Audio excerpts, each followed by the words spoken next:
In the sterile hallways of Riverside High, where reputation means everything and mercy is a foreign concept, a quiet girl named Maya Chen walked through the doors with secrets hidden beneath her calm exterior.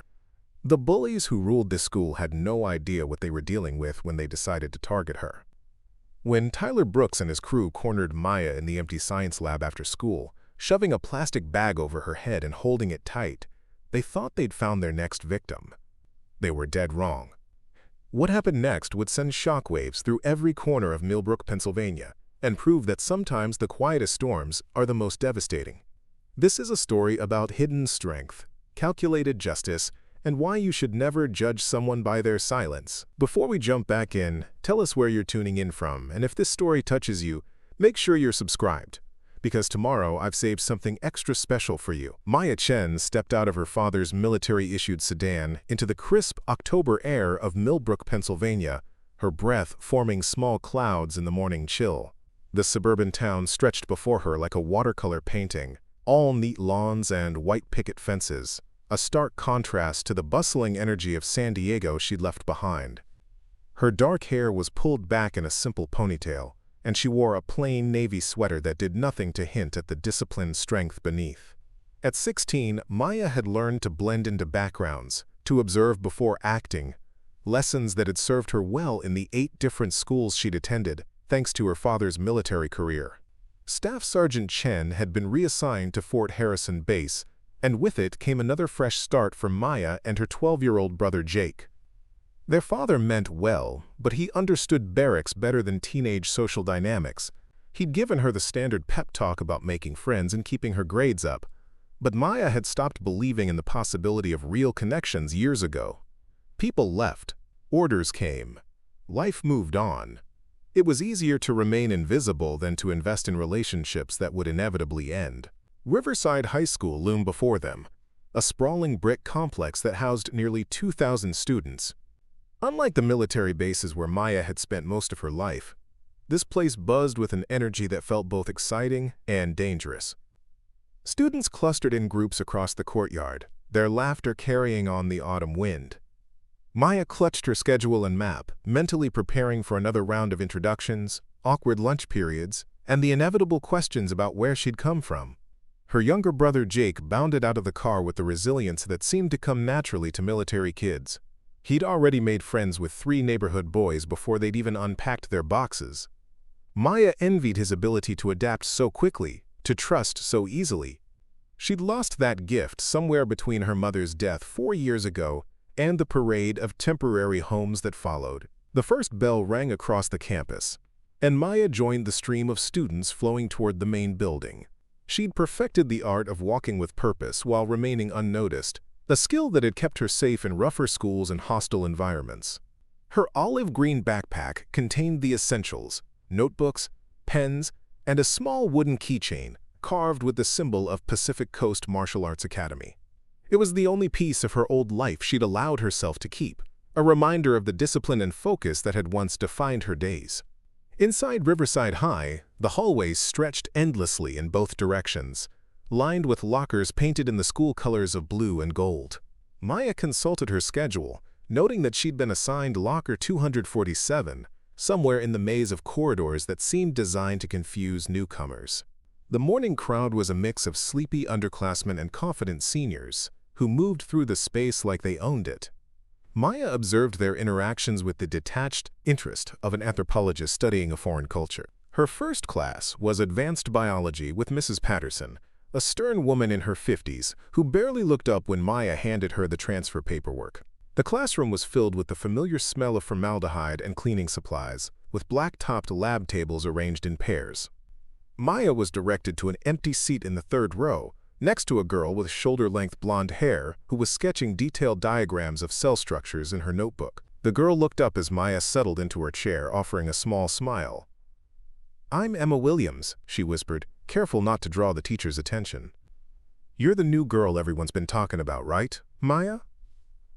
There was genuine friendliness in her voice, not the calculating curiosity Maya had grown accustomed to. Emma had the kind of face that suggested she'd rather spend Friday night reading than at a party, and Maya found herself relaxing slightly. Maya nodded, returning the smile with cautious warmth. "Word travels fast around here," she replied quietly, pulling out her own notebook and preparing to take notes on cellular mitosis. Emma's presence was comforting in its normalcy, a reminder that not every interaction had to be a strategic calculation.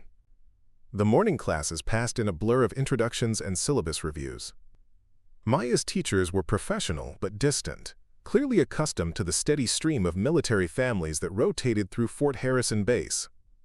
By lunchtime, she'd managed to navigate the building's layout and locate her locker, though she'd also attracted the attention of several students who seemed more interested in her novelty than her personality. The cafeteria was a battleground of social hierarchies, with each table representing a different faction of teenage society. Maya grabbed a tray and selected a turkey sandwich, apple slices, and a bottle of water, surveying the room for a place to sit. Emma waved her over to a table near the windows, where she sat with two other students, a lanky boy with thick-rimmed glasses, and a girl with short red hair who was absorbed in a graphic novel. "This is David Kim," Emma said, gesturing to the boy, "and Alex Johnson." David looked up from his laptop, where he was coding something complex, offering a brief wave before returning to his screen. Alex marked her place in the book and smiled warmly, her green eyes bright with intelligence. "Welcome to the island of misfit toys," she said with self-deprecating humor. "We're not the coolest table, but we're definitely the most interesting." Maya appreciated their easy acceptance, the way they made room for her without demanding her life story or requiring her to prove her worth. She was about to ask David about his programming project when the atmosphere in the cafeteria shifted. Conversations quieted, and heads turned toward the main entrance where a group of 4 students had made their appearance. Leading them was Jessica Martinez, a girl whose presence commanded attention without effort. She was striking rather than traditionally beautiful, with dark hair that fell in perfect waves and eyes that seemed to catalog every weakness in the room. Her designer clothes were carefully chosen to appear casual while costing more than most students' monthly allowances. Behind her walked Tyler Brooks, a broad-shouldered boy whose Letterman jacket marked him as a member of the varsity football team. His expression was perpetually amused, as if he was constantly entertained by some private joke at everyone else's expense. Sophia Reed flanked Jessica's right side, her phone constantly in hand as she documented their every move for social media. She had the kind of aggressive confidence that came from knowing she was untouchable, protected by her association with the school's elite. The 4th member of their group was Marcus Thompson, a quiet boy who seemed to exist in Tyler's shadow, always ready to laugh at his jokes or provide backup when needed. This was clearly the ruling council of Riverside High, the students who determined social standing and controlled the complex ecosystem of teenage politics. Maya watched them claim a table in the center of the cafeteria, noting how other students either tried to catch their attention or carefully avoided their gaze. It was a familiar dynamic, one she'd observed in every school she'd attended, but something about this particular group felt more predatory than usual. Emma followed her gaze and leaned closer, her voice dropping to barely above a whisper. "That's Jessica Martinez and her crew," she explained. "They basically run this place. Jessica's dad owns half the businesses in town, and Tyler's been the star quarterback since sophomore year. Sophia documents everything for her blog, and Marcus just goes along with whatever they decide. They're not people you want to cross." Maya nodded, filing the information away while continuing to observe the group's interactions. She'd learned to read power structures quickly, to identify the players and understand their motivations. Jessica's leadership was based on a combination of social status and carefully maintained fear. Tyler provided the muscle when psychological intimidation wasn't enough. Sophia weaponized information and social media. Marcus was the follower who enabled their behavior through passive participation. Alex closed her book and joined the conversation, her expression more serious than before. "They went after me last year," she said quietly. "Posted some photos from my middle school yearbook online with really cruel captions. Made my life hell for about 3 months until they found someone else to target. The teachers don't do anything because Jessica's family donates so much money to the school." David looked up from his laptop, his jaw tightening. "They got me too, freshman year. Knocked my books out of my hands every day for a week. Called me names in front of everyone.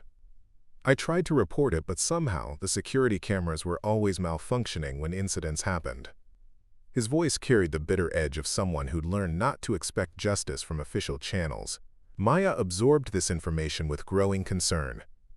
She'd dealt with bullies before, but usually they were opportunistic rather than systematic. This group seemed to operate with impunity, protected by their social status and the school's reluctance to challenge powerful families. It was a dangerous combination that she'd need to navigate carefully if she wanted to survive her time at Riverside High. The lunch period was winding down when Maya made her first mistake. She was throwing away her trash when she accidentally bumped into Marcus Thompson, who was standing near the garbage cans with his back to her. The collision was minor, barely worth an apology, but Marcus turned around with an expression of exaggerated offense. "Watch where you're going, new girl," he said loudly enough to draw attention from nearby tables. His voice carried the false bravado of someone trying to impress his friends, and Maya could see Jessica's table watching the interaction with interest. She offered a polite apology and tried to move past him, but Marcus stepped sideways to block her path. "I don't think I heard you," he continued, his confidence growing as he realized he had an audience. "Maybe you should say it louder so everyone can hear how sorry you are."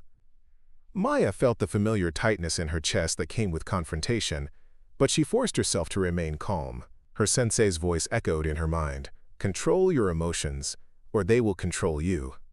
She was about to offer another apology when Tyler Brooks appeared beside Marcus, his presence immediately escalating the situation. "Problem here, Marcus?" he asked, though his eyes were fixed on Maya. Up close, she could see the cruel intelligence behind his easy smile, the way he seemed to enjoy the discomfort he was causing. "New girl here seems to think she can just push people around," Marcus replied, emboldened by Tyler's support. "Maybe she needs to learn some manners." Maya felt the weight of the entire cafeteria's attention on her. The familiar sensation of being trapped in a situation. Preparing and narrating this story took us a lot of time, so if you are enjoying it, subscribe to our channel. It means a lot to us. Now back to the story. That was spiraling beyond her control. She looked past them to where Jessica Martinez was watching with obvious amusement, her phone in hand as if she was ready to record whatever happened next. This was clearly a test, a way to establish dominance and determine how Maya would respond to their authority. Every instinct told her to back down, to apologize again, and retreat to the safety of anonymity. Instead, Maya met Tyler's gaze directly and spoke in a clear, calm voice. "I already apologized for the accident," she said. "I'm not looking for trouble." Her words were respectful but firm, a line drawn in the sand that she hoped would de-escalate the situation. For a moment, it seemed like it might work. Then Tyler smiled, and Maya knew she'd made a terrible mistake. Tyler's smile widened as he took a step closer to Maya, his imposing frame casting a shadow over her smaller figure. The cafeteria had grown quieter, with students either openly staring or pretending to focus on their lunches while straining to hear every word. Maya could feel the weight of their collective attention pressing down on her shoulders like a physical burden. She'd been in this position before, standing at the crossroads between submission and defiance, but never with stakes that felt quite this high. "Not looking for trouble," Tyler repeated, his voice carrying a mocking tone that made several nearby students chuckle nervously. "That's funny, because trouble seems to follow new kids around here, doesn't it, Marcus?" He glanced at his friend, who nodded eagerly, clearly pleased to be included in what was shaping up to be a public humiliation. Maya's training kicked in automatically, her body settling into a more balanced stance without conscious thought. Her feet positioned themselves shoulder-width apart, her weight distributed evenly, ready to move in any direction. It was a subtle shift that most people wouldn't notice, but Tyler's eyes narrowed slightly, suggesting he'd caught the change in her posture. "You know what I think?" Tyler continued, his voice growing louder as his confidence built. "I think you need to understand how things work around here. This isn't whatever backwater military base you crawled out of. This is our school, our territory, and you're just visiting."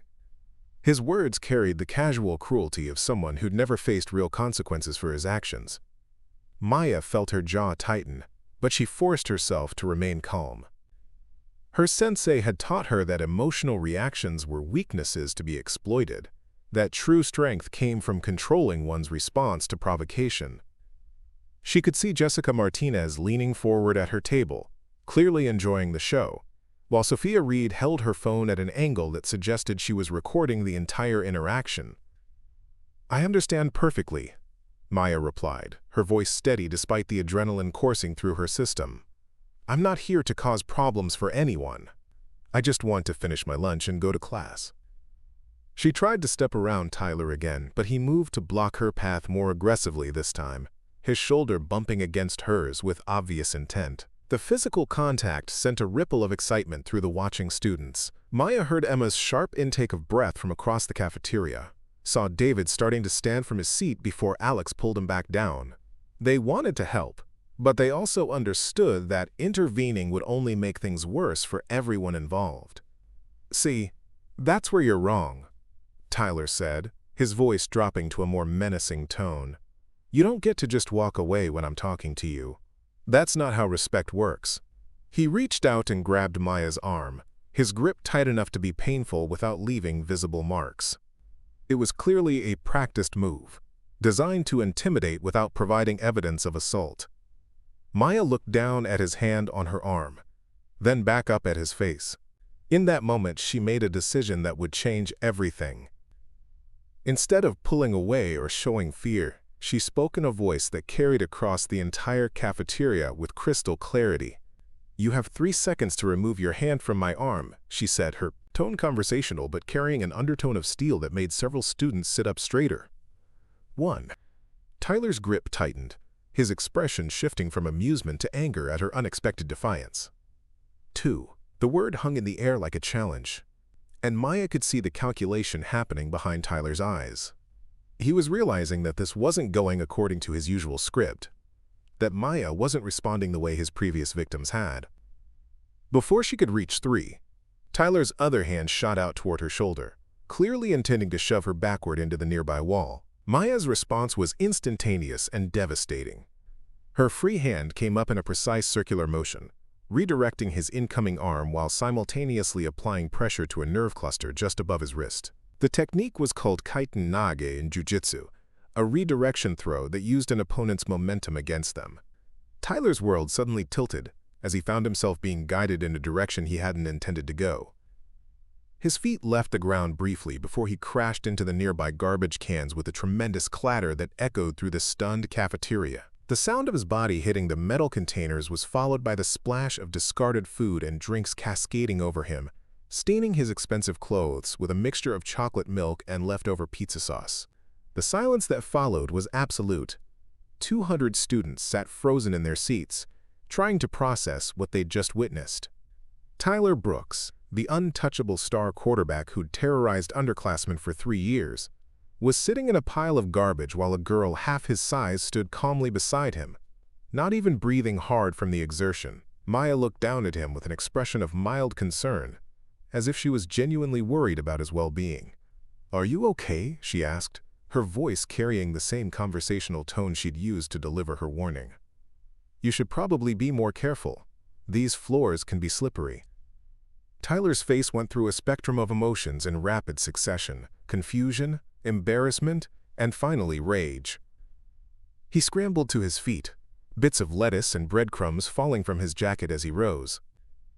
His usual confident demeanor had been replaced by something much more dangerous: the fury of someone whose fundamental worldview had just been shattered. "You little freak," he snarled, his voice carrying a venom that made several students flinch. "You have no idea what you just did." He started toward Maya again, but this time Marcus grabbed his arm, whispering urgently in his ear.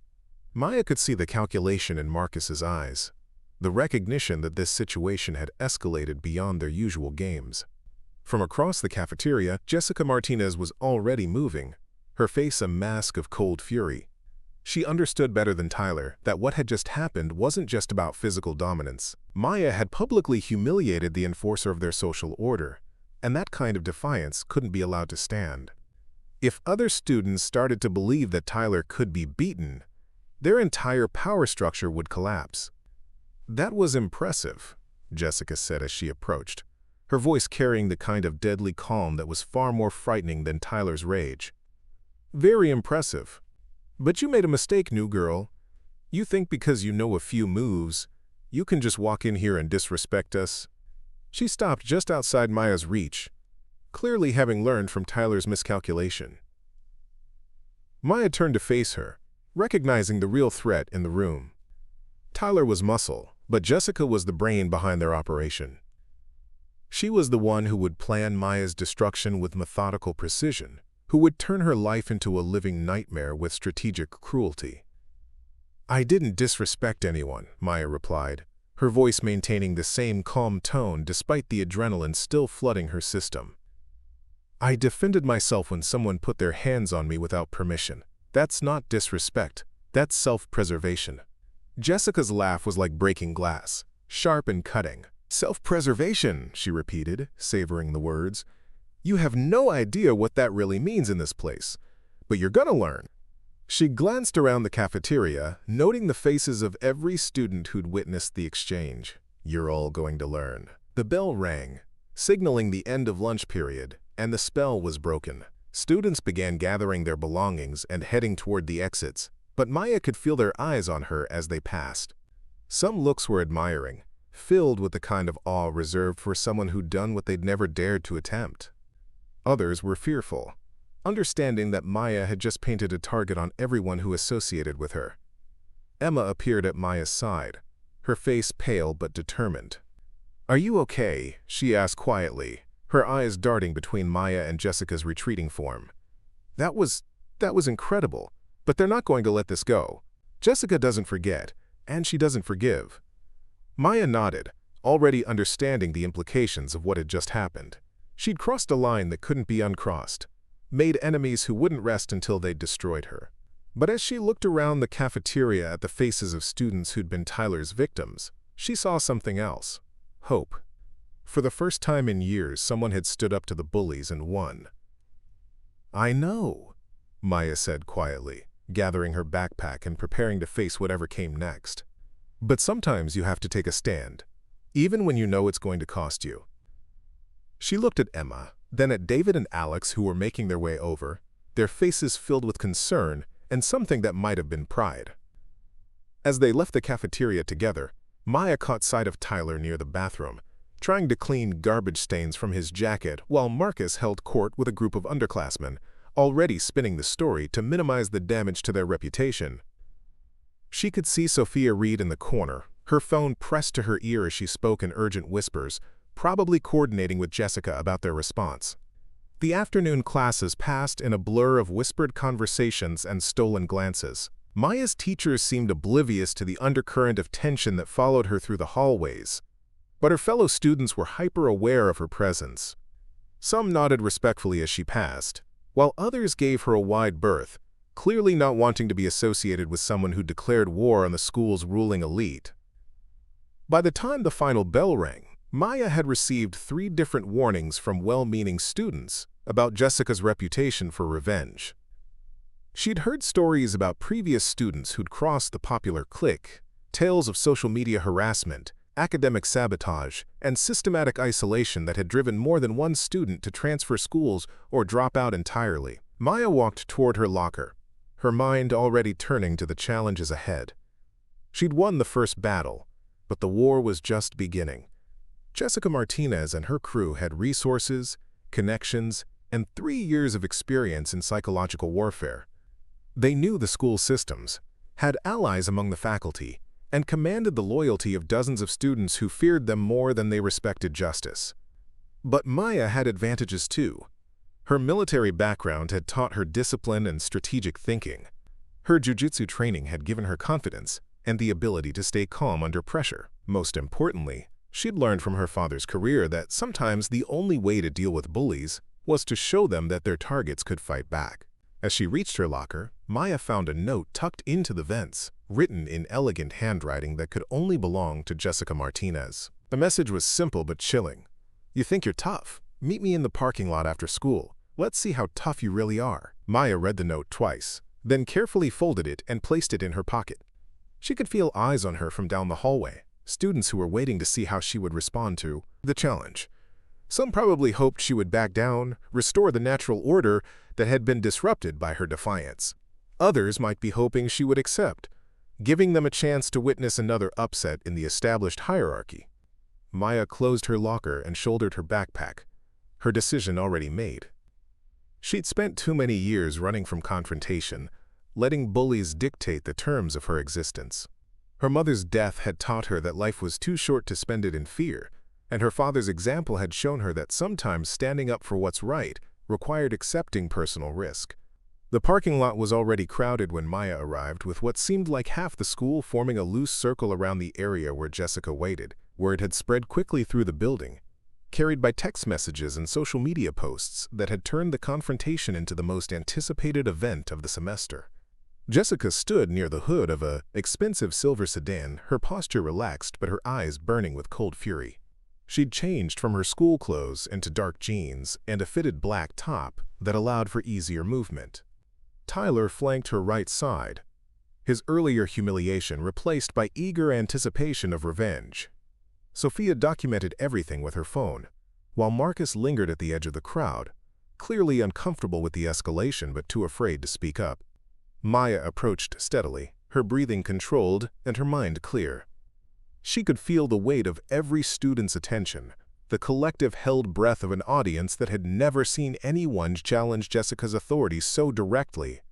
Some part of her recognized the absurdity of the situation, the way high school dynamics could transform a simple lunch period disagreement into something that felt like a gladiatorial contest. But another part of her, the part that had been shaped by loss and hardship, and her father's unwavering moral code, knew that this was about more than teenage drama.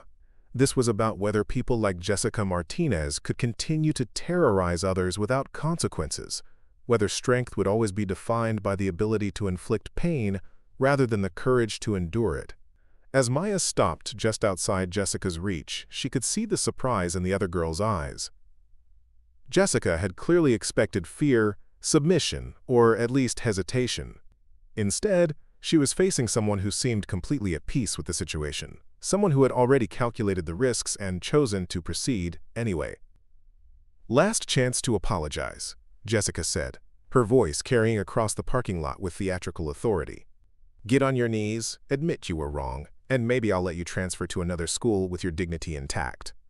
Maya's response was to assume the same balanced stance she'd used in the cafeteria, her feet positioned for maximum stability and her hands relaxed at her sides. She didn't speak, didn't need to. Her body language communicated everything necessary. She was ready for whatever came next, and she wasn't backing down. Jessica's smile disappeared, replaced by the cold mask Maya had seen in the cafeteria.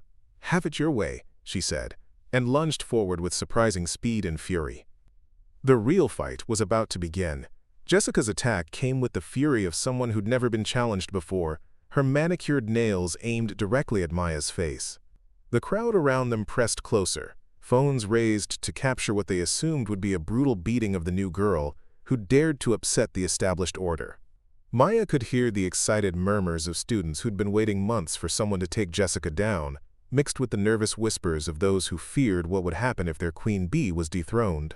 Maya's response was fluid and precise, her body moving with the practiced ease of someone who'd spent years perfecting her craft. She stepped slightly to the side, allowing Jessica's momentum to carry her forward while Maya's hand came up to deflect the incoming strike. The movement was economical, wasting no energy while positioning Jessica off balance and vulnerable to a counterattack. But Maya didn't counterattack. Instead, she used Jessica's own forward motion to guide her past, stepping out of the way like a matador, avoiding a charging bull. Jessica stumbled slightly, her expensive boots failing to find purchase on the asphalt, and Maya could see the flash of confusion in her eyes as she realized her assault had met empty air. "Stop playing games," Jessica snarled, spinning around to face Maya again. Her carefully styled hair was already showing signs of disarray, and there was a wildness in her eyes that spoke of someone unused to having her will thwarted. "Fight me like you mean it." Maya remained in her defensive stance, her breathing controlled and her expression calm. "I don't want to fight you," she said, her voice carrying clearly across the parking lot. "But I won't let you hurt me either." Her words seemed to infuriate Jessica even more, the implication that Maya was somehow above the conflict striking at the core of her identity as the school's undisputed ruler. Tyler stepped forward, his earlier humiliation still burning in his chest. "Stop being a coward," he shouted, his voice cracking slightly with emotion. Jessica challenged you fair and square. Are you going to hide behind your weird kung fu moves forever? Maya's eyes flicked to Tyler briefly, noting his position and the tension in his body that suggested he was considering joining the fight. She'd dealt with multiple attackers before in training scenarios, but those had been controlled environments with padded floors and safety equipment. This was concrete and metal, with no rules and no referee to call a stop if things went too far. It's jujitsu, Maya corrected quietly, her attention returning to Jessica. And I'm not hiding, I'm waiting. Her calm demeanor seemed to enrage Jessica further, who clearly wasn't accustomed to opponents who refused to match her emotional intensity. Jessica feinted left, then drove forward with her right fist aimed at Maya's solar plexus. The move was telegraphed by the shift in her shoulders, and Maya easily stepped aside while catching Jessica's wrist in a gentle but firm grip. Using the principle of yielding to overcome force, Maya redirected Jessica's punch into a harmless arc that left her stumbling forward again. The crowd's murmur grew louder as they witnessed Maya's defensive mastery. She was making Jessica look clumsy and ineffective without throwing a single aggressive move. Some students began to cheer, caught up in the spectacle of their tormentor being systematically dismantled by someone who seemed to be barely trying. David Kim pushed through the crowd, his face flushed with excitement and concern. "Maya, be careful," he called out, his voice barely audible over the noise of the gathered students. "She's not just going to give up. She's planning something." His warning proved prophetic, as Jessica's expression shifted from rage to calculation, her eyes scanning the ground around them. Jessica's hand closed around a handful of loose gravel from the parking lot, her fingers wrapping around the small stones with predatory intent. Maya saw the movement and understood immediately what was about to happen. Street fighting had different rules than dojo sparring, and Jessica was about to demonstrate that she had no intention of adhering to any code of honor. "Catch," Jessica said with venomous sweetness, hurling the gravel directly at Maya's face. The stones scattered through the air like a shotgun blast, forcing Maya to raise her arms to protect her eyes. It was a dirty tactic, but an effective one, creating the opening Jessica needed to launch her real attack. Maya felt Jessica's shoulder drive into her midsection as the older girl tackled her toward the nearby cars. The impact drove the breath from Maya's lungs and sent both girls crashing against the side of a parked Honda Civic. The metal dented under their combined weight, the car's alarm beginning to wail as they grappled against its surface. Jessica's nails raked across Maya's cheek, leaving angry red welts that immediately began to swell. "Not so tough now, are you?" Jessica hissed, her voice filled with triumphant malice. She grabbed a handful of Maya's hair, using it to slam her head against the car's window. The glass spiderwebbed but didn't break, though the impact sent stars exploding across Maya's vision. For a moment, Maya felt the familiar surge of panic that came with being overpowered. Her training seemed to desert her as Jessica's greater size and street fighting experience took control of the situation. She could hear the crowd's excitement growing, their bloodlust activated by the sight of actual violence rather than the technical demonstration they'd witnessed earlier. Then Maya heard her sensei's voice cutting through the chaos in her mind. "When you are thrown, do not resist the throw, use it to find your feet again." The words had been spoken during a particularly brutal training session where Maya had been paired with an advanced student who'd been testing her limits. She'd learned that day that sometimes the only way to escape a bad position was to make it worse before making it better. Maya stopped resisting Jessica's attempts to control her head and instead moved with the motion, using the momentum to spin away from the car and create distance between them. Her hair tore free from Jessica's grip, leaving several strands wrapped around her opponent's fingers, but Maya was no longer pinned against the vehicle. Jessica stumbled backward, surprised by the sudden lack of resistance, and Maya seized the opportunity to reassert her defensive posture. Her cheek was bleeding and her scalp throbbed where hair had been yanked out, but her breathing remained controlled and her stance remained solid. "You're starting to annoy me," Jessica said, wiping Maya's blood from her fingernails with obvious satisfaction. "I was going to make this quick, but now I think we need to send a message to everyone watching." She gestured toward the crowd, which had grown to include teachers who'd been alerted by the commotion. Maya could see Mrs. Patterson pushing through the students, her face filled with concern and authority. But before any adult could intervene, Tyler Brooks made his move. He'd been circling the fight like a shark, waiting for his opportunity to restore his damaged reputation. While Maya's attention was focused on Jessica, Tyler grabbed a discarded plastic bag from the ground, the kind used for cafeteria lunches, and lunged toward her from behind. Maya's peripheral vision caught the movement, but she was too focused on Jessica to react quickly enough. Tyler's arm wrapped around her throat, while his other hand pressed the plastic bag over her nose and mouth, the thin material clinging to her face with terrifying efficiency. The bag sealed against her lips and nostrils, cutting off her air supply with ruthless effectiveness. "Hold still and it'll be over faster," Tyler whispered in her ear, his voice filled with sadistic pleasure. "Should have minded your own business, new girl." His grip tightened, and Maya felt the familiar panic of suffocation beginning to cloud her judgment. The plastic bag moved with her desperate attempts to breathe, the material sucking against her face with each failed inhalation. The crowd's excitement reached a fever pitch as they witnessed what appeared to be Maya's defeat. Some students were screaming for someone to help, while others were filming the assault with their phones. Jessica stood nearby, her arms crossed and her expression satisfied as she watched her tormentor being systematically destroyed. Maya's training kicked in despite the growing hypoxia. Her sensei had taught her that panic was the enemy of clear thinking, that even in the most desperate situations, technique and leverage could overcome raw strength. She forced herself to stop struggling against Tyler's grip and instead focus on the mechanics of her position. Tyler's mistake was assuming that controlling Maya's breathing would make her helpless. He'd forgotten that jiu-jitsu was designed specifically to deal with larger, stronger opponents who tried to use their size advantage to dominate. Maya's hands moved to Tyler's forearm, not to pry it away from her throat, but to find the pressure points that would disrupt his grip. Her thumb found the nerve cluster just below Tyler's wrist, applying precise pressure that sent shooting pain up his arm.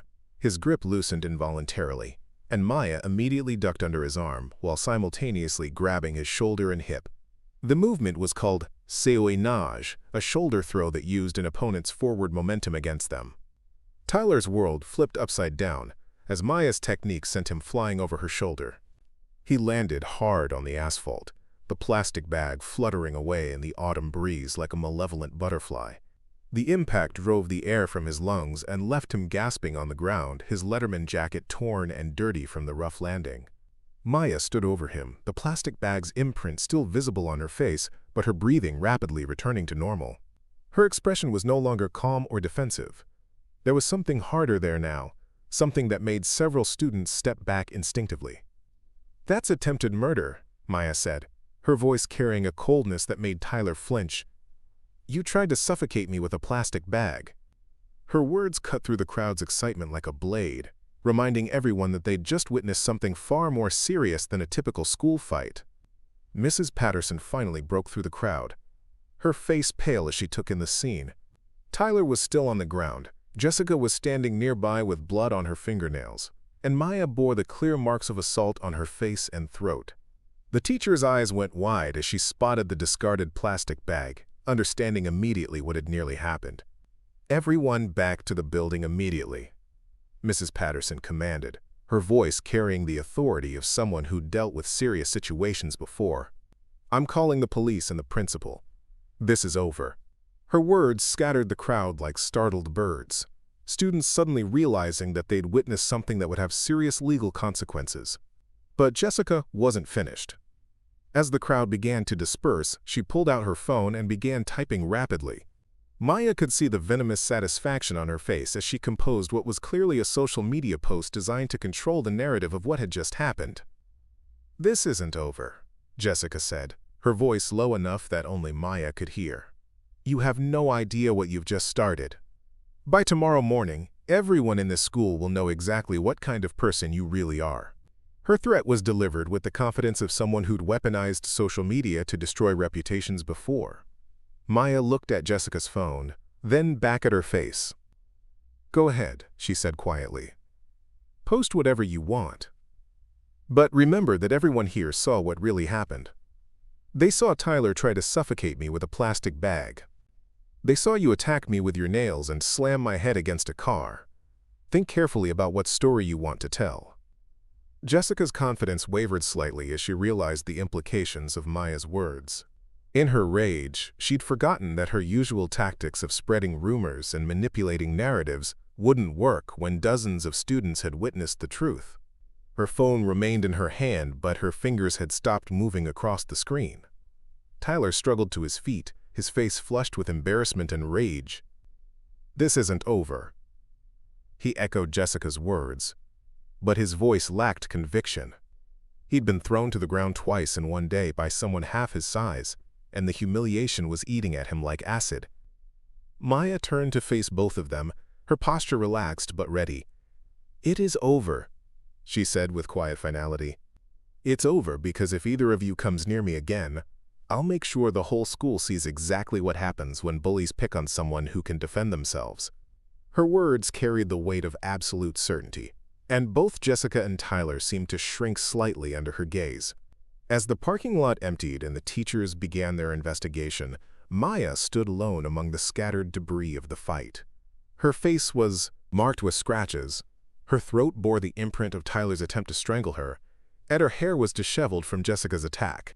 But she was still standing, still breathing, and still undefeated.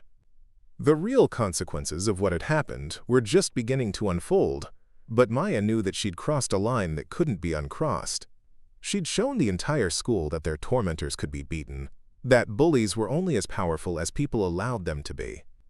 The question now was whether that knowledge would be worth the price she'd inevitably have to pay. The fluorescent lights in Principal Henderson's office cast harsh shadows across the worn carpet as Maya sat in the uncomfortable plastic chair, her hands folded in her lap while she waited for the interrogation to begin. The scratches on her face had been cleaned by the school nurse, but the red welts were still visible, creating a stark contrast against her pale skin. Her throat bore faint marks from Tyler's attempted strangulation, evidence that would be photographed and documented as part of the official investigation. Principal Henderson was a heavy-set man in his 50s who'd been running Riverside High for over a decade. He'd seen his share of student conflicts, but the reports he'd received about the parking lot incident were unlike anything in his experience. 3 separate teachers had described witnessing what appeared to be attempted murder, with dozens of student witnesses corroborating the same terrifying details. "Miss Chen," Principal Henderson began, his voice carrying the weariness of someone who'd been dealing with crisis management all afternoon. "I need you to walk me through exactly what happened out there. Start from the beginning and don't leave anything out." His tone was professional but not unsympathetic, suggesting that he'd already formed some preliminary opinions about the situation. Maya recounted the events with clinical precision, starting with the cafeteria confrontation and moving through each escalation point that had led to the parking lot assault. She described Tyler's initial aggression, Jessica's challenge, and the moment when Tyler had pressed the plastic bag over her face with clear intent to harm.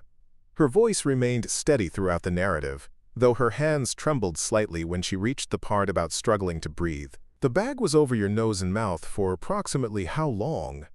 Henderson asked, his pen moving rapidly across his notepad. Maya could see the concern in his eyes as he processed the implications of what she was describing. Attempted suffocation was a serious felony, far beyond the usual scope of school disciplinary action. "Maybe 15 seconds, Maya replied, her fingers unconsciously moving to her throat. "It felt longer, but I was focused on getting free rather than timing it."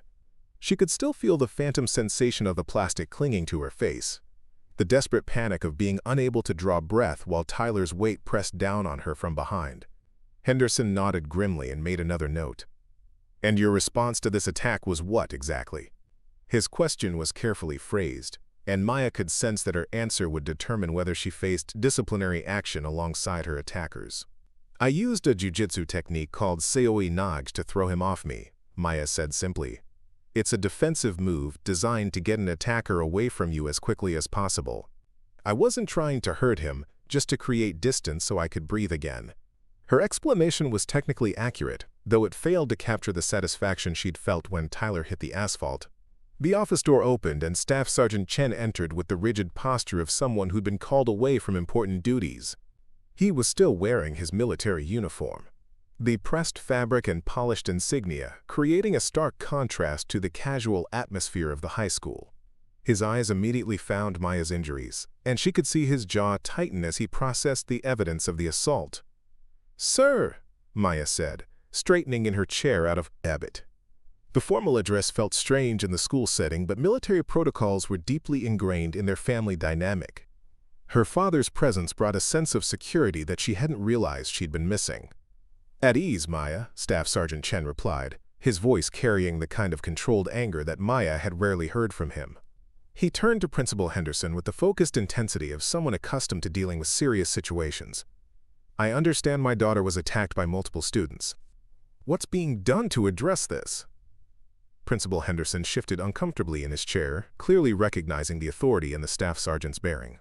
"We're conducting a full investigation, sir. The incident was witnessed by multiple faculty members and dozens of students. We're taking this very seriously." His words were carefully chosen, but Maya could sense the underlying tension in the room. "You should be," Staff Sergeant Chen replied, his tone leaving no room for doubt about his expectations. "Someone tried to suffocate my daughter with a plastic bag. That's not a school disciplinary matter. That's a criminal assault. I want to know what you're doing to ensure her safety and what consequences these students will face." Maya watched the exchange with growing unease. She'd learned to handle her own problems over the years, adapting to new schools and social situations without relying on her father's intervention.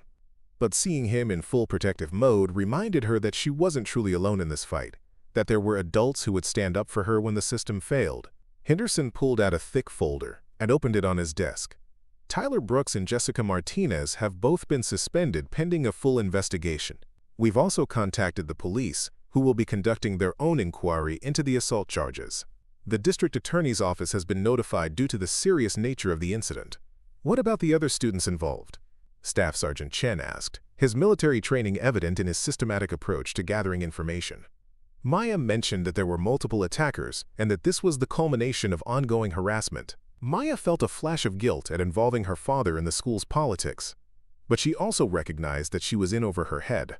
Jessica Martinez and Tyler Brooks had resources and connections that she couldn't match as an outsider. Having her father's support might level the playing field in ways she hadn't considered. "Marcus Thompson has been given a 3-day suspension for his role in the initial harassment," Henderson continued, consulting his notes. "Sophia Reed is being investigated for cyberbullying in connection with social media posts that may have contributed to the escalation. We're taking a comprehensive approach to address the toxic environment that led to this incident." The office door opened again, and Maya's heart sank as she recognized the expensive suit and perfectly styled hair of Richard Martinez, Jessica's father. He was a prominent local businessman who owned several car dealerships and had significant influence in the community. His presence suggested that the school's investigation might face political pressure that could complicate the pursuit of justice. "Principal Henderson," Richard Martinez said, his voice carrying the smooth confidence of someone accustomed to getting his way. "I understand there's been some kind of misunderstanding involving my daughter. I'm here to ensure that this situation is resolved appropriately." His eyes swept the room, taking in Maya's injuries and Staff Sergeant Chen's military bearing with obvious calculation. Staff Sergeant Chen stood to his full height, his posture shifting into what Maya recognized as his command presence. "Mr. Martinez, I presume? I'm Staff Sergeant Chen, and this is my daughter Maya. Your daughter and her friends tried to suffocate her with a plastic bag. I'd hardly call that a misunderstanding."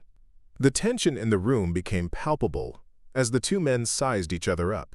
Maya could see the conflict of worldviews playing out in real time. Her father's military directness versus the businessman's political maneuvering. She understood that this confrontation would likely determine how the school handled the broader investigation. "I'm sure there's been some exaggeration," Richard Martinez replied, his tone diplomatic but condescending. "Teenagers have conflicts all the time. I'm confident that we can work out a reasonable solution that doesn't involve destroying young people's futures over a simple schoolyard dispute." Maya felt her anger flare at the dismissive characterization of her assault. "It wasn't a schoolyard dispute," she said, her voice cutting through the adults' conversation. "Tyler Brooks held a plastic bag over my face until I couldn't breathe. Jessica Martinez clawed my face and slammed my head against a car. These aren't games, they're crimes."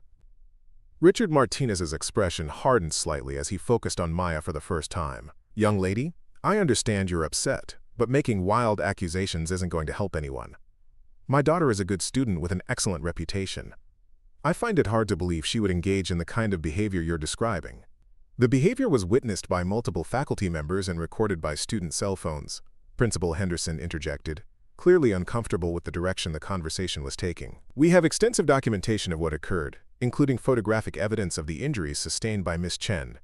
Staff Sergeant Chen's jaw tightened as he processed the implications of Martinez's dismissive attitude.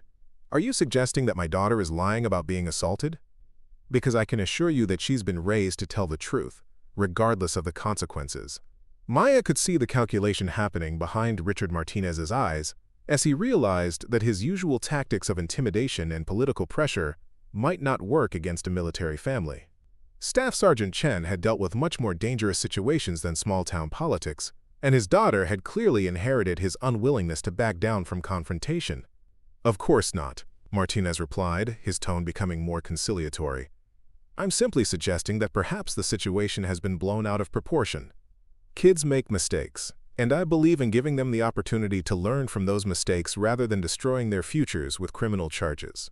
The conversation was interrupted by a knock on the door, and Maya turned to see Detective Sarah Walsh enter the office. She was a woman in her 40s with graying hair and the kind of steady presence that suggested extensive experience with serious crimes. Her arrival shifted the entire dynamic of the room, transforming it from a school disciplinary meeting into a criminal investigation. I'm Detective Walsh with the Millbrook Police Department, she announced, her voice carrying professional authority. I need to speak with Miss Chen about the assault that occurred on school grounds this afternoon. I understand there were multiple witnesses, and that the incident may have involved attempted suffocation. Maya felt a mixture of relief and apprehension, as she realized that the investigation was now in the hands of law enforcement rather than school administrators. Detective Walsh seemed competent and serious, suggesting that Tyler and Jessica might finally face real consequences for their actions. Detective, I'm Richard Martinez, Jessica's father said, extending his hand with practiced charm. I believe there may be some misunderstanding about what actually happened. These are good kids who made a poor decision, not criminals who deserve to have their lives ruined. Detective Walsh accepted the handshake, but her expression remained neutral. Mr. Martinez, I appreciate your concern for your daughter, but attempted suffocation is a serious felony. My job is to investigate the facts and let the legal system determine appropriate consequences. Political considerations don't factor into criminal investigations. Maya found herself impressed by the detective's professionalism and unwillingness to be swayed by Martinez's influence. She'd grown up around military personnel who valued competence and integrity over political connections, and Detective Walsh seemed to embody those same principles. Miss Chen, Detective Walsh continued, turning her attention to Maya, I need to take your statement about what happened, and I'll need photographs of your injuries for evidence. Are you comfortable proceeding with that now, or would you prefer to wait until tomorrow? Maya glanced at her father, who nodded encouragingly. I'm ready to proceed now, she said, her voice steady despite the emotional weight of reliving the assault. I want to make sure that what happened to me doesn't happen to anyone else. Detective Walsh spent the next hour taking detailed statements from Maya, Principal Henderson, and the teachers who'd witnessed the incident. She photographed Maya's injuries from multiple angles, documenting the scratches on her face and the marks on her throat with professional thoroughness. The process was emotionally draining, but Maya felt a sense of relief, knowing that the truth was being officially recorded. Based on my preliminary investigation, Detective Walsh announced when she'd finished gathering evidence, I have probable cause to arrest Tyler Brooks for attempted suffocation and assault. Jessica Martinez will be charged with assault and battery. Additional charges may be filed pending further investigation. Richard Martinez's face flushed with anger as he realized that his daughter would face criminal prosecution. This is ridiculous, he said, his diplomatic facade cracking. You're destroying young people's lives over a schoolyard fight. I'll be contacting my attorney immediately. That's your right, Mr. Martinez, Detective Walsh replied calmly. But the evidence in this case is overwhelming. Your daughter's actions were witnessed by multiple people and recorded on cell phone video. The legal system will determine guilt or innocence, but the charges are definitely warranted. As the meeting concluded and the various parties began to leave, Maya felt a complex mixture of emotions washing over her. Justice was finally being served, but she also recognized that the real battle was just beginning. Jessica Martinez and Tyler Brooks might face criminal charges, but their supporters and allies would likely make her life difficult in the days and weeks ahead. Staff Sergeant Chen placed a protective hand on Maya's shoulder as they prepared to leave the office. "You did the right thing," he said quietly. "Standing up to bullies is never easy, but it's necessary. I'm proud of you for defending yourself and for having the courage to tell the truth." Maya nodded, drawing strength from her father's support. She'd learned that sometimes the hardest battles were the ones worth fighting, and that true strength came not from avoiding conflict, but from facing it with integrity and determination. The consequences of her actions were still unfolding, but she was ready to face whatever came next. As they walked through the empty hallways of Riverside High, Maya reflected on how much had changed in just a few hours. She'd arrived at school as the invisible new girl, hoping to blend in and avoid attention. Now she was at the center of a criminal investigation that would likely define her entire high school experience. But she'd also discovered something important about herself. She was stronger than she'd realized, more capable of standing up for what was right than she'd ever imagined. The lessons her father had taught her about honor and courage weren't just abstract concepts. They were practical tools that could make the difference between being a victim and being a survivor. The fight was far from over, but Maya was no longer fighting alone. The weeks following the parking lot incident transformed Riverside High into a battlefield of whispered conversations and divided loyalties. Maya found herself at the center of a social revolution that she'd never intended to start, watching as the carefully constructed hierarchy that had dominated the school for years began to crumble under the weight of criminal investigations and shifted power dynamics. The first major change came when Tyler Brooks was arrested at his family's suburban home 3 days after the assault. The entire football team watched from the practice field as police officers led their star quarterback away in handcuffs, his Letterman jacket replaced by the orange jumpsuit of the county detention facility. The image spread across social media within minutes, accompanied by breathless commentary from students who'd never imagined that their untouchable hero could face real consequences for his actions. Coach Williams called an emergency team meeting that afternoon, his weathered face showing the strain of losing his best player just weeks before the championship playoffs. Maya heard about it secondhand from David Kim, who'd overheard the conversation while working on computer repairs in the athletics office. The coach had apparently spent 20 minutes ranting about how one incident was destroying the team's entire season, though he'd been careful not to directly criticize the charges against Tyler. Maya's father had warned her that the community's reaction would be complicated, that Tyler's status as a local sports hero would create sympathy for him that might manifest as hostility toward her. Staff Sergeant Chen had seen similar dynamics play out in military communities, where popular officers faced misconduct charges, and he'd prepared his daughter for the possibility that some people would blame her for disrupting their comfortable illusions about Tyler's character. The prediction proved accurate when Maya arrived at school the following Monday to find her locker spray-painted with the word "snitch" in bright red letters. The vandalism had been discovered by the custodial staff during their early morning rounds, but the damage was already done. Students clustered around the defaced locker, some taking photos while others whispered among themselves about who might have been responsible. Emma Williams found Maya standing in front of the vandalized locker, her face pale but determined. "I'm sorry this happened," Emma said quietly, her voice filled with genuine sympathy. "Some people are just angry that their perfect little world got disrupted. They're taking it out on you because you're an easier target than the truth." Maya nodded, running her fingers over the crude lettering. The paint was still slightly tacky, suggesting that the vandalism had occurred sometime during the previous night. She found herself wondering if the perpetrator had been one of Tyler's teammates, seeking revenge for their ruined season, or perhaps one of Jessica's remaining allies, trying to intimidate her into silence. "It doesn't matter," Maya said, her voice carrying a confidence that surprised even her. "Let them call me whatever they want. I know what really happened, and so do the police. That's what matters." Her words were true, but she couldn't entirely suppress the knot of anxiety in her stomach as she contemplated the long-term consequences of becoming the school's most controversial figure. The custodial staff worked quickly to remove the graffiti, but Maya noticed that several students had already taken photos of the vandalism. She suspected that the images would circulate on social media, becoming another piece of ammunition in the ongoing battle for public opinion.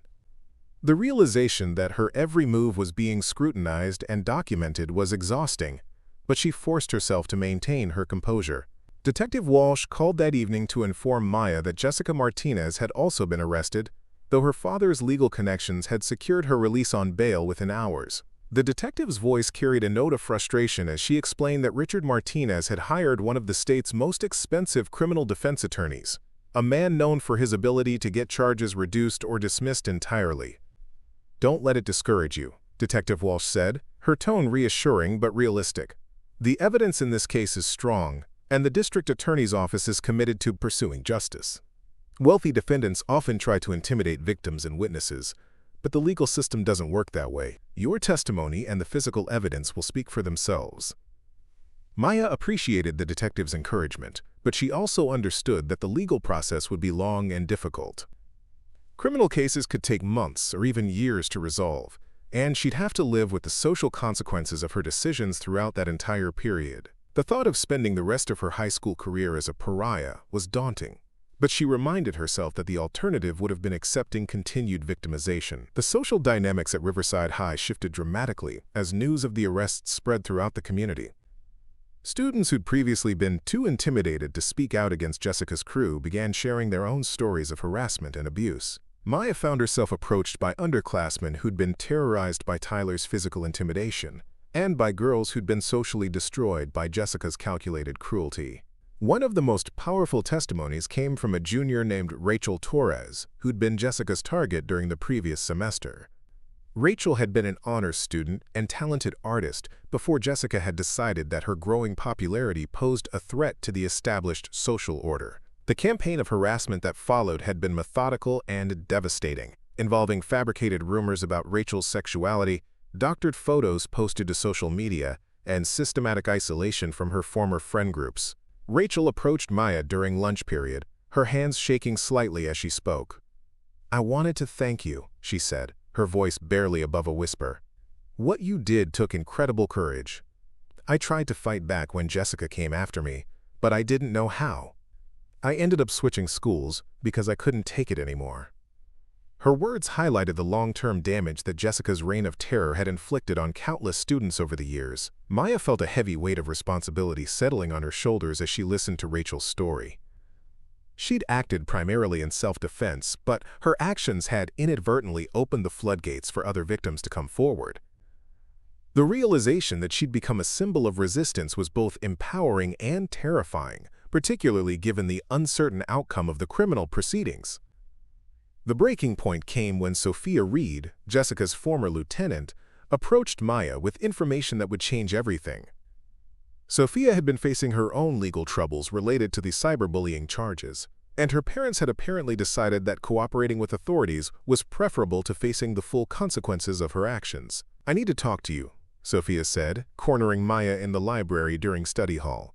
Her usual confidence had been replaced by obvious anxiety, and Maya could see the strain of the past few weeks written across her face. "There's stuff you need to know about Jessica and Tyler, stuff that could help your case." Maya was initially skeptical of Sophia's motives, suspecting that this might be another manipulation tactic designed to gather information for Jessica's defense team. But as Sophia began to share details about the systematic nature of their harassment campaigns, Maya realized that she was listening to a genuine confession from someone who'd finally recognized the severity of their actions. "Jessica keeps files on everyone," Sophia revealed, her voice trembling with emotion. "She documents weaknesses, family problems, embarrassing secrets. She uses that information to destroy people when they get in her way. I helped her do it, and I'm not proud of that." The admission painted a picture of calculated malice that went far beyond typical teenage bullying. Sophia's revelations included details about previous victims who'd been driven to transfer schools, students who'd suffered severe emotional trauma from Jessica's campaigns, and even instances where Jessica had manipulated academic records to sabotage rivals. The scope of the systematic abuse was staggering, suggesting that Maya's case was just the tip of a much larger iceberg. "Why are you telling me this?" Maya asked, her voice filled with cautious hope. Sophia's information could be crucial for establishing a pattern of predatory behavior that would strengthen the criminal case against Jessica and Tyler. "Because I'm tired of being scared," Sophia replied, tears streaming down her face. "I'm tired of pretending that what we did was normal teenage behavior. People got hurt because of what we did, and I can't live with that anymore." Her emotional breakdown seemed genuine, though Maya remained cautious about trusting someone who'd been part of her tormentor's inner circle. Maya immediately contacted Detective Walsh with Sophia's information, leading to a series of interviews that would ultimately expand the criminal investigation to include additional charges related to cyberbullying, harassment, and academic fraud. The detective's enthusiasm was palpable as she realized that the case was developing into something much more significant than a simple schoolyard assault. The expanded investigation sent shockwaves through Riverside High's administration, as school officials were forced to confront the reality that they'd allowed a systematic campaign of abuse to flourish under their watch. Principal Henderson called emergency meetings with faculty members, demanding explanations for how such extensive misconduct had gone undetected and unpunished for so long. Maya found herself caught in the middle of institutional finger-pointing as administrators scrambled to cover their own negligence. Several teachers came forward with reports of incidents they'd witnessed but failed to report, claiming that they'd been discouraged from pursuing disciplinary action against popular students. The revelations painted a picture of systemic failure that extended far beyond individual bad actors. The community's reaction was equally dramatic, with local news outlets picking up the story and framing it as an indictment of the school's culture and leadership. Maya watched in amazement as reporters interviewed students and parents about the toxic environment at Riverside High, transforming her personal struggle into a broader commentary on bullying and institutional accountability. Richard Martinez's attempts to control the narrative became increasingly desperate as the scope of the investigation expanded. He hired a public relations firm to manage his daughter's image, but their efforts were undermined by the steady stream of additional victims coming forward with their own stories of abuse. The man who'd once seemed untouchable was now fighting to protect his family's reputation and his daughter's future. The legal proceedings moved forward with methodical precision, despite the defense team's efforts to delay and derail the process. Tyler Brooks eventually accepted a plea bargain that would require him to serve 6 months in juvenile detention followed by 2 years of probation, acknowledging that the video evidence of his assault made a trial victory unlikely. Jessica Martinez's case proved more complex, as her father's legal team mounted an aggressive defense that included character witnesses, expert testimony about teenage brain development, and attempts to portray Maya as the primary aggressor in their conflicts. The strategy was expensive and sophisticated, but it struggled to overcome the weight of physical evidence and witness testimony. Maya's testimony during the preliminary hearings was emotional but powerful, as she described the systematic nature of the harassment she'd endured and the terror she'd felt when Tyler had pressed the plastic bag over her face. Her composure under cross-examination impressed legal observers, who noted that her military upbringing had prepared her well for high-pressure situations. The defense team's attempts to discredit Maya's character backfired spectacularly when they tried to argue that her jiu-jitsu training made her the real aggressor in the conflict. The prosecution countered by demonstrating that Maya had used only defensive techniques, and that her restraint in the face of life-threatening assault actually demonstrated remarkable self-control.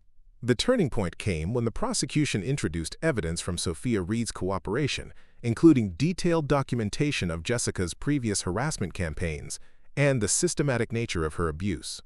The files that Sophia had helped maintain painted a picture of calculated cruelty that extended far beyond typical teenage conflicts. Jessica's defense team attempted to argue that the files were fabricated or taken out of context, but the sheer volume of evidence made their claims increasingly implausible. Text messages, social media posts, and witness testimony created a compelling narrative of predatory behavior that had been allowed to flourish for years. The trial's outcome exceeded Maya's most optimistic expectations, as Jessica Martinez was convicted on multiple charges, including assault, battery, harassment, and cyberbullying. The judge's sentencing statement specifically noted the, quote, calculated and systematic nature of the defendant's behavior, imposing a sentence that included juvenile detention, extensive community service, and mandatory counseling.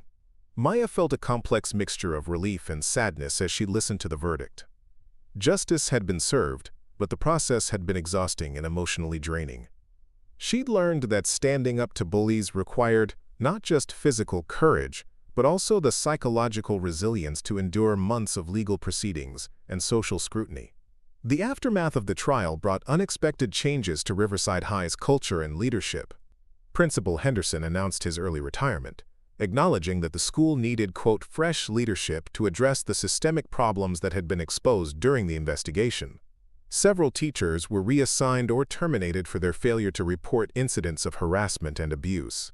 Maya found herself in the unusual position of being both celebrated and resented for her role in exposing the school's problems. Some students and parents praised her courage and integrity, while others blamed her for disrupting their comfortable status quo. The mixed reactions taught her that doing the right thing doesn't always lead to universal approval. The new principal, Dr. Maya Chen, implemented comprehensive anti-bullying policies that included mandatory reporting requirements for faculty, regular training sessions on recognizing harassment, and a peer mediation program designed to address conflicts before they escalated. The changes were substantial, though Maya understood that cultural transformation would take time to fully implement. Emma Williams remained one of Maya's closest friends throughout the ordeal, providing emotional support and practical assistance during the most difficult periods. Their friendship had been forged in crisis, but it proved durable enough to survive the intense scrutiny that surrounded Maya's case.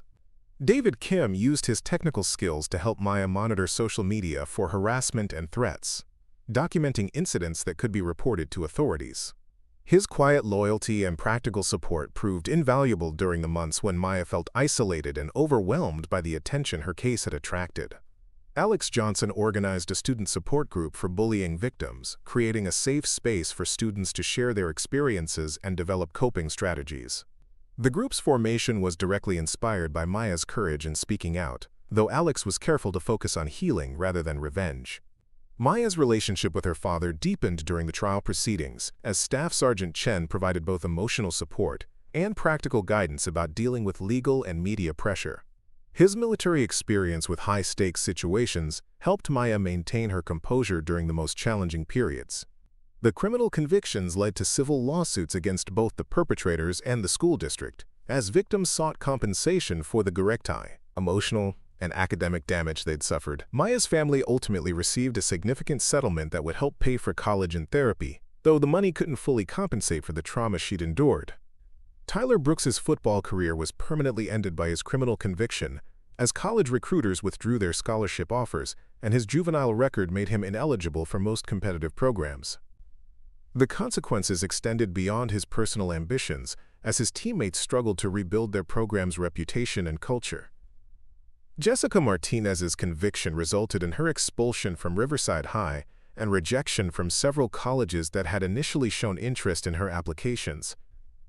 Her father's business reputation also suffered, as community members associated his family name with the harassment scandal that had dominated local news for months. Maya's academic performance improved significantly after the trial's conclusion, as she no longer had to divide her attention between schoolwork and legal proceedings. Her grades earned her consideration for several prestigious scholarship programs, recognition that would have been impossible while she was fighting for her basic safety and dignity. The broader community's reaction to the trial's outcome was mixed, but generally positive, as many residents expressed relief that the toxic culture at Riverside High had finally been addressed. Local businesses began implementing their own anti-harassment policies, recognizing that workplace bullying could have legal consequences similar to those that had befallen Jessica and Tyler. Maya's story attracted attention from anti-bullying organizations and advocacy groups, who invited her to speak at conferences and educational events. While she appreciated the recognition, she was careful to emphasize that her primary goal had been self-preservation rather than social activism. The martial arts community also took notice of Maya's case, with several dojos using her story as an example of how proper training could provide both physical and mental tools for dealing with aggression. Her former sensei from San Diego contacted her to express pride in how she'd applied the principles he'd taught her. As Maya's junior year drew to a close, she reflected on the extraordinary journey that had begun, with a simple desire to blend in and avoid attention. She'd learned that sometimes the most important battles are the ones you never intended to fight, and that true strength comes from standing up for what's right regardless of the personal cost. The scars from her ordeal were both visible and invisible, reminders of the violence she'd endured and the courage she'd discovered within herself. Maya understood that healing would be a long process, but she also recognized that she'd emerged from the experience with a deeper understanding of her own capabilities and values. Maya's plans for senior year included continued involvement in the peer mediation program, where she hoped to help other students resolve conflicts before they escalated to violence. She'd also been accepted into an advanced placement program that would allow her to earn college credits while completing her high school requirements. The transformation of Riverside High's culture was ongoing, with new policies and procedures being implemented throughout Maya's remaining time there. While some students resented the increased oversight and stricter disciplinary measures, most appreciated the safer environment that had emerged from the chaos of the previous year. Maya's friendship circle expanded as other students recognized her integrity and courage, though she remained selective about who she trusted with her deeper thoughts and feelings. The experience had taught her to value authenticity over popularity, and to choose allies based on character rather than social status. Staff Sergeant Chen's assignment to Fort Harrison Base was extended, allowing Maya to complete her high school education at Riverside High rather than transferring to yet another new school. The stability was welcome after the upheaval of the past year, giving her the opportunity to see the long-term results of her actions. The legal precedent established by Maya's case influenced similar proceedings in other jurisdictions, as prosecutors began taking teenage harassment more seriously and schools implemented stricter policies to prevent systematic abuse. Her individual struggle had contributed to broader changes in how society addresses bullying and violence among young people. Maya's college applications emphasized her leadership experience and commitment to social justice, qualities that had been forged through her confrontation with systematic harassment. Admissions counselors were impressed by her resilience and integrity, recognizing that she possessed the character traits necessary for success in challenging academic environments. The emotional healing process continued throughout Maya's senior year, supported by professional counseling and the strong relationships she developed with friends and family. While she would never completely forget the trauma of being assaulted, she'd learned to channel her experience into positive action that could benefit others. Maya's graduation speech focused on the importance of standing up for what's right, even when the personal cost seems overwhelming. Her words resonated with classmates who had witnessed her transformation from quiet newcomer to courageous advocate, inspiring them to find their own voices in the face of injustice. The legacy of Maya's case extended far beyond her individual experience, as Riverside High became a model for other schools seeking to address systematic bullying and harassment. Educational researchers studied the policy changes that had emerged from the crisis, documenting best practices that could be implemented in other environments. As Maya prepared to leave Riverside High and begin her college career, she carried with her the knowledge that one person's courage could create ripple effects that extended far beyond their immediate circumstances. Her decision to defend herself had not only protected her own dignity, but had also created a safer environment for countless other students. The final chapter of Maya's high school experience was marked by recognition and celebration as she received multiple awards for her academic achievement and community service. More importantly, she'd earned the respect of her peers and the knowledge that she'd made a positive difference in the lives of others. Maya's story continued to inspire other young people who faced similar challenges, proving that victims of bullying didn't have to remain silent or powerless. Her example demonstrated that proper training, strong values, and unwavering courage could overcome even the most systematic and well-organized harassment campaigns. The transformation of Riverside High from a place of fear and intimidation to an environment of mutual respect and support was Maya's lasting legacy, a testament to the power of individual action to create positive change. Her journey had been difficult and sometimes dangerous, but it had ultimately made her community safer and stronger for everyone.